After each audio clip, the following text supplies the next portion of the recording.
আনুপাতিক পদ্ধতির নামে নির্বাচন পেছাতে মাঠে নেমেছে একটি পক্ষ, এমন অভিযোগ করেছেন বিএনপির স্থায়ী কমিটির সদস্য মির্জা আব্বাস। নির্বাচন বাধাগ্রস্ত না করে দেশের স্বার্থে সবাইকে আবারও ঐক্যবদ্ধ হওয়ার আহ্বান জানান তিনি। দলটির সিনিয়র যুগ্ম মহাসচিব রুহুল কবির রিজভী বলেছেন, ফ্যাসিবাদের দোসররা অপকর্ম ঘটিয়ে বিএনপির ওপর দায় চাপানোর চেষ্টায় লিপ্ত। কুমিল্লার ঘটনা তার প্রমাণ বলেও জানান তিনি। বিস্তারিত জানাচ্ছেন মাইদুর রহমান রুবেল। রাজধানীর কাকরাইলে রমনা থানা বিএনপির নতুন সদস্য সংগ্রহ ও নবায়ন কার্যক্রমে অংশ নিয়ে বিএনপির স্থায়ী কমিটির সদস্য মির্জা আব্বাস বলেন, বিতাড়িত আওয়ামী লীগের দোসরদের ঠাঁই নেই বিএনপিতে। বলেন, প্রয়োজনে দলের নতুন সদস্য নেওয়া হবে না, তারপরও খারাপ মানুষদের নেওয়া যাবে না দলে। অন্য দলের লোক চাঁদাবাজি করে বিএনপির উপর দায় চাপাচ্ছে বলেও অভিযোগ করেন। কোথাও চাঁদাবাজি হলে প্রতিরোধ করতে নেতাকর্মীদের নির্দেশ দেন তিনি। পিআর সিস্টেম বা স্থানীয় নির্বাচনের নামে জনগণকে বিভ্রান্ত না করার আহ্বান জানান আব্বাস। আপনারা এই সমস্ত কথাবার্তা বলে দেশবাসীকে বিভ্রান্ত করবেন না। পিআর সিস্টেম না হলে নির্বাচন হতে দেওয়া হবে না, স্থানীয় সরকার আগে না হলে নির্বাচন দেওয়া হবে না, বিচার না হলে আগে নির্বাচন হতে দেওয়া হবে না।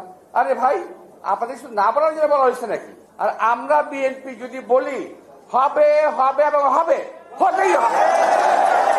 এদিকে নয়াপল্টনে দলের কেন্দ্রীয় কার্যালয়ে সংবাদ সম্মেলনে রুহুল কবির রিজভী বলেন, ভোট, নির্বাচন কিংবা ক্ষমতায় যাওয়ার মধ্যেই সীমাবদ্ধ ছিল না জুলাই গণ অভ্যুত্থান। বলেন, বাংলাদেশের সরকার কিংবা জনগণকে স্থিতিশীল রাখতে দিতে চায় না পতিত স্বৈরাচারী সরকার। ঘটনা তো এইটা একটা না যে হঠাৎ করে হয়েছে, ওরা তো একটা নেটওয়ার্ক গড়ে তোলার চেষ্টা করছে এবং এই নেটওয়ার্ক ভাঙার দায়িত্ব হচ্ছে অন্তর্বর্তীকালীন সরকারের। প্রশাসনের মধ্যে নানা জায়গায় দোষররা আছে, আপনার দোষরদেরকে গ্রেপ্তার করুন, আইনের আওতায় নিয়ে আসুন, নিয়ে এসে তাদের বিচার করুন। কিন্তু সেটা না করার কারণে, সেটা ধীরগতি হওয়ার কারণে আজকে তারা সাহস পাচ্ছে এবং এই ধরনের একটা জঘন্য অপকর্মে তারা মেতে উঠেছে। এদিকে গুলশানে বিএনপি মহাসচিব মির্জা ফখরুল ইসলাম আলমগীরের সাথে সৌজন্য সাক্ষাৎ করেছেন বাংলাদেশে নিযুক্ত Canadian high commissioner Ajit Singh. কর্মসংস্থান, শিক্ষা, স্বাস্থ্য খাতে সহযোগিতার বিষয়ে আলাপ হয়েছে বলে জানিয়েছেন আমির খসরু মাহমুদ চৌধুরী।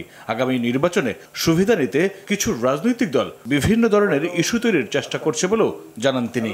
নির্বাচনের প্রস্তুতি, সরকারের পক্ষ থেকে প্রস্তুতি, রাজনৈতিক দলগুলোর প্রস্তুতি, বিএনপির প্রস্তুতি, এগুলো নিয়ে আলোচনা হয়েছে। বাংলাদেশ কানাডার সম্পর্ক কি হবে, কোথায় কোথায় আমরা কাজ করার সুযোগ থাকবে যদি জনগণ বিএনপিকে নির্বাচিত করে থাকে। মত দ্বিমত থাকলেও দেশের মানুষ ফেব্রুয়ারিতে নির্বাচনের প্রস্তুতি নিচ্ছে বলেও জানান বিএনপির এই নেতা। High commissioner Maidur Rahman Rubel, RTV, Dhaka.